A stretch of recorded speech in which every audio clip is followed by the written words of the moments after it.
Staff reporter खबर शामिल करते हैं। मोरू में बासर अनासर की जानिब से मुबैना कब्जे की कोशिश, शहरियों में तशवीश। मोरू जिला नौशहरो फिरोज के शहर मोरू में एक मुअज़्ज़ज़ शहरी की मलकियत पर मुबैना गैर कानूनी कब्जे की कोशिशों के खिलाफ शहरियों में शदीद तशवीश पाई जा रही है।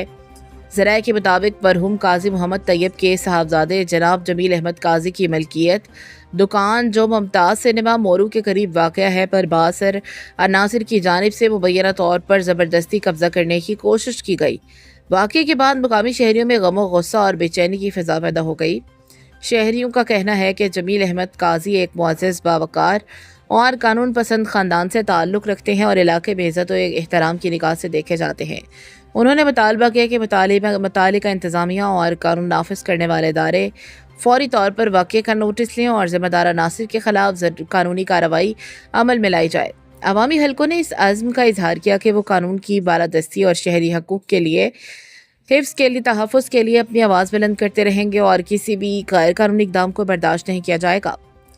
शहरियों ने आला हुकाम से अपील की कि ये मामले की शफाफ तहकीकात करके मुतासरा फरीक को इंसाफ फराहम किया जाए ताकि आवाम का कानून और इदारों पर एतमाद बरकरार रह सके।